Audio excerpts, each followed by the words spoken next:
এবারে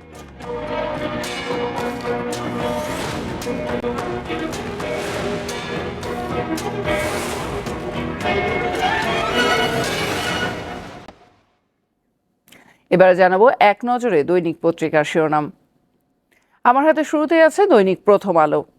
তাদের প্রধান শিরোনামে আছে 3 দিনেই নিহত 326 জন, 4 থেকে 6 আগস্ট পর্যন্ত একটি পরিসংখ্যান তারা দিয়েছে।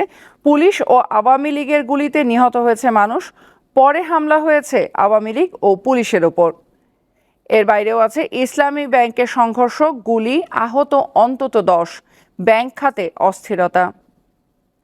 আরও আছে প্রতিবাদ প্রতিরোধ প্রত্যয়ে দীপ্ত গ্রাফিতি দেয়ালে দেয়ালে, একটি ছবি সহ তারা রাজধানীর বিভিন্ন দেয়াল জুড়ে গ্রাফিতির খবরগুলো দিয়েছে।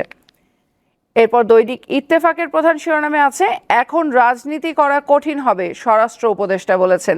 চাটুকারিতা করলে মিডিয়া বন্ধ করে দেয়া হবে, দখল চাঁদাবাজি করলে পা ভেঙে দেবে সেনাবাহিনী।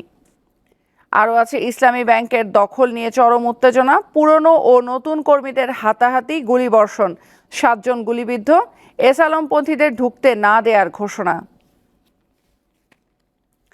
দৈনিক সমকালের প্রধান শিরোনামে আছে রাজনীতির হাতিয়ার হওয়া পুলিশ খুঁজছে মনোবল, পুলিশকে বাড়ানো হয় লাঠিয়াল বাহিনী। এটি হচ্ছে গত সরকারের আমলের বিভিন্ন পরিস্থিতি তারা তুলে ধরেছে অনুসন্ধানী প্রতিবেদন করে। আরও আছে ইসলামী ব্যাংক দখলকে কেন্দ্র করে সংঘর্ষ, গুলি, যুবদল নেতার নেতৃত্বে হামলায় 6 জন গুলিবিদ্ধ, এস আলমের নথি গায়েবের চেষ্টার অভিযোগ।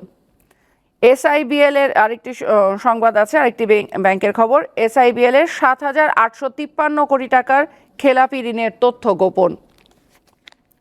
দৈনিক যুগান্তরের প্রধান শিরোনামে আছে স্বরাষ্ট্র মন্ত্রণালয়ের বৈঠকের সিদ্ধান্ত, বদলাচ্ছে পুলিশের পোশাক, পুলিশের লোগোতেও আসছে পরিবর্তন। এর বাইরেও আছে আওয়ামী লীগ আমলে দখল 3 ব্যাংকে বিশৃঙ্খলা, ইসলামী ব্যাংকে গুলি, আহত 5। আরেকটি প্রতিবেদন আছে অত্যাচার নির্যাতন গুম খুন প্রসঙ্গে স্বরাষ্ট্র উপদেষ্টা, হুকুমদাতাদের বিচারের আওতায় আনা হবে। দৈনিক কালের কণ্ঠের প্রধান শিরোনামে আছে রাজনৈতিক দলের জন্য আইন হবে, সাংবাদিকদের স্বরাষ্ট্র উপদেষ্টা, চাটুকারিতা করলে মিডিয়া বন্ধ করে দেয়া হবে। এর বাইরে আছে প্রধান বিচারপতি ও 2 উপদেষ্টার শপথ গ্রহণ।